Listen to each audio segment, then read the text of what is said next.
देश में बढ़ती कोरोना महामारी के चलते लॉकडाउन की समस्या भी सामने आ रही है और दूसरा लॉकडाउन में अब आर्थिक स्थिति की तंगी भी लोगों के सामने आने लगी है। लोगों के कारोबार बिल्कुल ठप हो चुके हैं।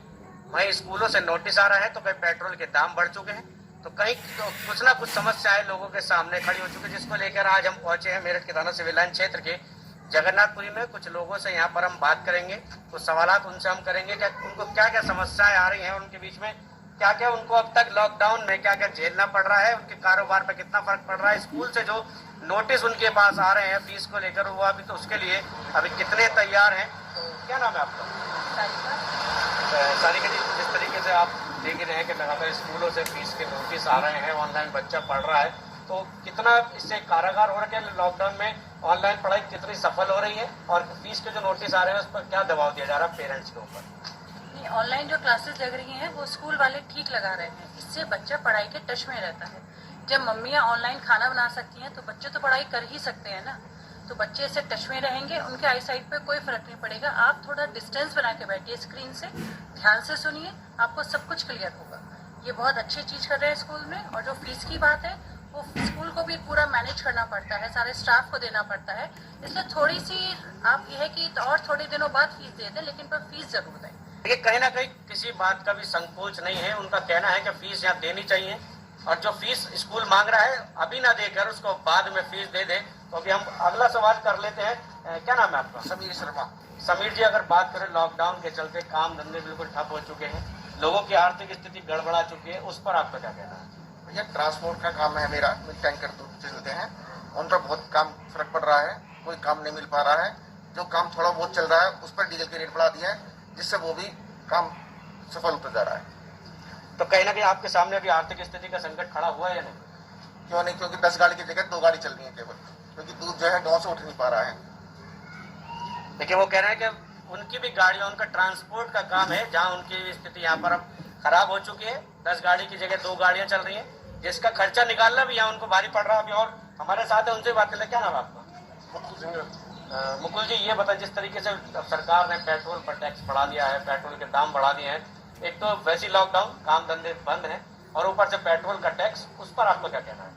मेरा सरकार से ये कहना है कि पेट्रोल डीजल पर इस समय वृद्धि करनी कोई बहुत अकलमंदी का काम नहीं है, क्योंकि पेट्रोल डीजल वैसे ही 10% बिक रहा है 100% में, और वो भी लॉकडाउन के दौरान लोग वैसी आर्थिक स्थिति से बहुत परेशान है और उसके अंदर पेट्रोल डीजल बढ़ाकर उनकी कमर ही तोड़ दी है। सरकार को नहीं बढ़ाना चाहिए थे, इनका ये कहना भी। और भी मेरे साथ क्या नाम है आपका? आशीष से।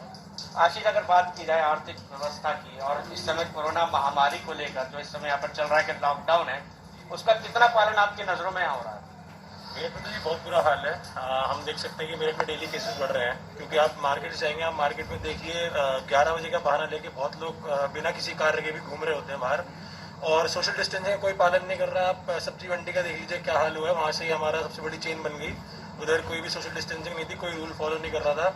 तो यही प्रॉब्लम है, जब तक हम रूल फॉलो नहीं करेंगे, क्योंकि जब तक वैक्सीन नहीं आएगी हम इसका कुछ कर नहीं सकते हैं।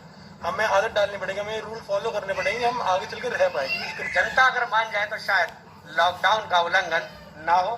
कुछ महिलाएं हैं हमारे साथ। क्या नाम है आपका? लक्ष्मी सिंह। लक्ष्मी जी, ये बताएं, जिस तरीके से लॉकडाउन चल रहा है तो आपकी रसोई में इसका कितना प्रभाव अब तक पड़ चुका है? रसोई में तो यही प्रभाव पड़ रहा है कि कुछ चीजें जो हमें जरूरत होती है वो समय से प्राप्त नहीं हो पाती, और कुछ दिनों से तो हम देख रहे हैं कि सब्जियां बहुत कम प्राप्त हो रही, शायद सब्जी मंडी बंद है इसलिए। चलिए, कहीं ना कहीं इस तरीके से अगर महंगाई ये बढ़ती रही तो कहीं ना कहीं परेशानियां भी बढ़ती रहेंगी। क्या नाम है आपका? विपुल सिंगल।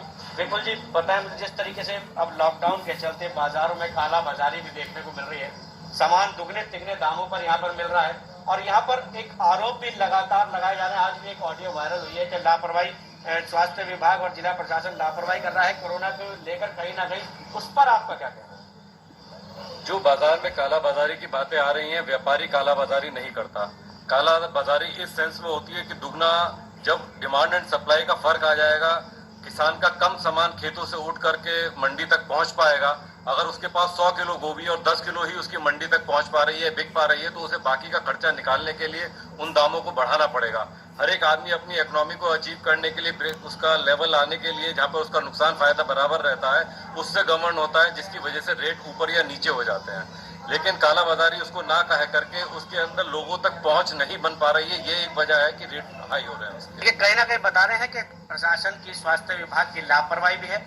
यहाँ फीस को लेकर भी कोई इशू नहीं है, कोई रसोई का बजट भी बिगड़ रहा है, यहाँ पर ट्रांसपोर्टर का काम जो चल रहा है वो भी नहीं चल पा रहा है। तो कहीं ना कहीं जेके न्यूज की एक मुहिम होती है जिसको हम बार बार आपको दिखाते हैं। जेके न्यूज लगातार एक मुहिम चलाता है कि जनता की आवाज को उनके प्रतिनिधि तक पहुंचाया जाए। और जेके न्यूज लगातार आपको मेरठ की खबरों से अपडेट भी रखते हुए लॉकडाउन के आज पार्ट 3 में हम 6ठे दिन आज हम पहुंचे मेरठ के जगन्नाथपुरी में, जहाँ पे हमने लोगों से उनकी समस्या जानी कि लॉकडाउन में उनको कितनी समस्याओं का सामना यहाँ पे करना पड़ रहा है। अब इस तरीके से जेके न्यूज लगातार आपको मेरठ की खबरों से अपडेट रखे हुए, तो बार बार आपसे एक अपील भी कर रहा है कि आप मास्क लगाइए, सैनिटाइजर से हाथ धोइए, घर में रहिए, सुरक्षित रहिए, क्योंकि अगर आप सुरक्षित रहेंगे तो आपका परिवार भी सुरक्षित रहेगा। मनीष पाराशर, जेके 24/7 न्यूज।